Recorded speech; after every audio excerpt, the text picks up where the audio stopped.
जी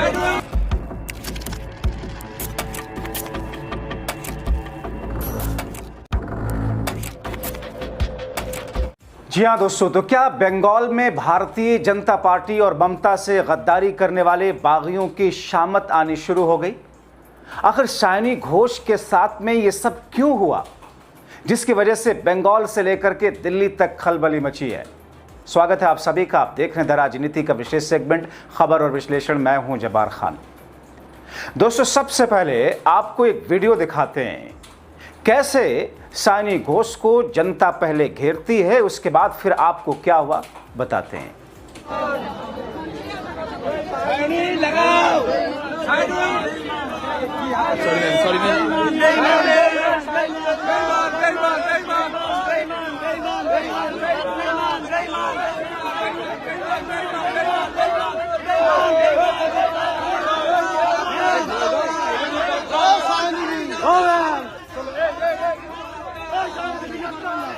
नमस्कार मैम।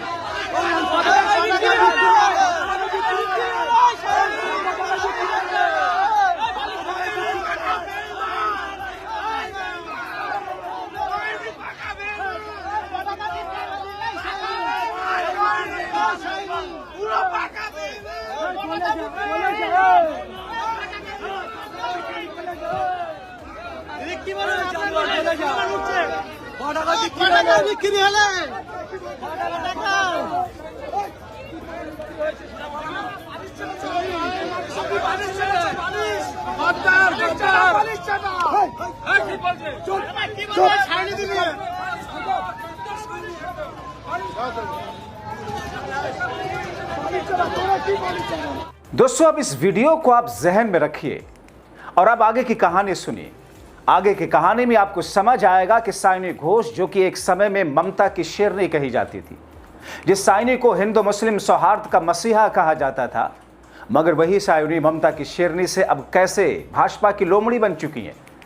हिंदू मुस्लिम सौहार्द के मसीहा के बजाय अब उनको बंगाल का गद्दार और मोदी शाह के लिए बीजेपी के तलवे चाटने वाली कार कहा जा रहा है। दोस्तों, सायनी को जिस तरीके से घेर कर बंगाल के जनता ने सबक सिखाया, वो अपने आप में सायनी के लिए डूब मरने जैसा है। न सिर्फ सायनी के लिए बल्कि एक नसीहत बंगाल की जनता सायनी को सीधे सीधे चेतावनी दे करके कह रही है, अब तुम्हारे राजनीतिक करियर पर जनता फुल स्टॉप लगाने जा रही है। तुम्हें कभी ममता की शेरनी कहा जाता था, तुम मोदी शाह के गुलाम हो। कभी तुम हिंदू मुस्लिम सौहार्द के लिए भाजपा पर दहाड़ती थी, अब तुम उनके तलवे चाटकर भाजपा के बधुआ मजदूर बन चुकी हो। दरअसल दोस्तों, सायनी घोष सांसदी वाले दफ्तर में गई। उनको पता था वहां जाते ही बवाल होगा, लोगों का रोष झेलना पड़ेगा, कोई उनसे मिलने नहीं आएगा और जो आएंगे वो उनके खिलाफ विरोध करेंगे। इसीलिए उन्होंने अपने 8 से 10 लोगों को पहले से आने के लिए बोल दिया ताकि उनकी फोटो ट्वीट करने के लिए सामग्री मिले। उन्होंने ट्वीट किया, मगर क्या हुआ उसके बाद? ट्वीट में क्या लिखा वो आपको बताते हैं, मगर इस बीच में क्या हुआ। दोस्तों, आपको बंगाल और उनके इलाके के जनता द्वारा उनको घेर कर कहे जाने वाली कुछ खबरें दिखाते हैं, कैसे बंगाल की जनता पिपरी है। खबर देखिए, सायनी पर लिखा है, मोदी और शाह के चाटुकार एक बंगाली औरत आखिर में शेरनी से बिल्ली बन गई। महुआ मोइत्रा से सीखो, लालची औरत, थोड़ी हिम्मत रखो, मदीना तेरे मुंह पे मारूंगी सायनी घोष, जाओ और मोदी और शाह के बूट चाटो।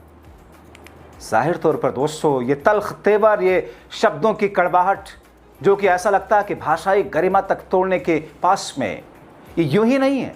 एक और शख्स ने लिखा, तुम्हारे जैसे लोग सबसे बुरे होते हैं, तुम्हें देशद्रोही कहना काफ़ी नहीं है, जनता सब देख रही है और वो भूलेगी नहीं।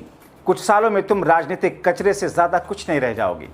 अगर तुम्हें चुनाव लड़ना पड़ा तो शायद तुम्हारी जमानत जब्त हो जाएगी। ऐसे ऐसे सख्त अल्फाज जाहिर तौर पर तब निकलते हैं जब किसी के खिलाफ में आक्रोश अपनी इंतहा पर हो।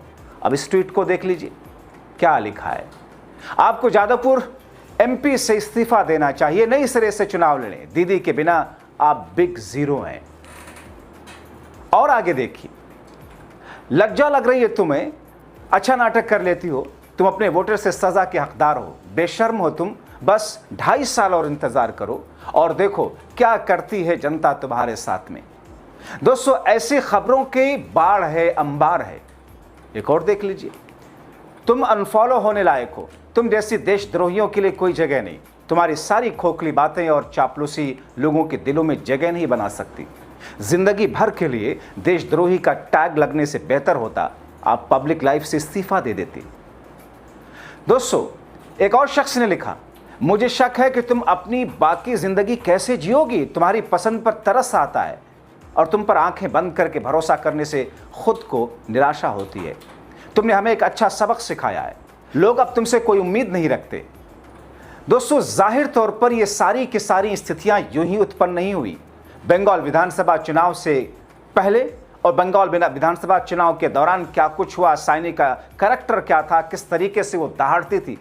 लेकिन दोस्तों, क्या आपको पता है, ये बंगाल के गद्दार जिसे कहा जा रहा है, ये बंगाल में ममता की गद्दार जैसा कि कहा जा रहा है, दरअसल इनको पहले से ये सुपारी मिल चुकी थी टीएमसी और ममता के खिलाफ ऐसा करने की। तभी तो एक शख्स ने लिखा, मैडम ऐसे पोस्ट से आपकी क्रेडिबिलिटी और सच्चाई वापस नहीं आएगी जो आपने खो दी है। मैं पार्लियामेंट में आपकी तरह अच्छी तरह से तैयार की गई डिबेट सुनता था, लेकिन अब लगता है यह सब मजाक था।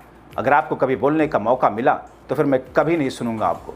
यानी कि दोस्तों, ये सब कुछ एक ऐसी स्थिति में हो रहा है जिस स्थिति में हर कोई सोचता था कि आगे क्या होगा। दरअसल दोस्तों, आज का समय सोशल और डिजिटल मीडिया का है।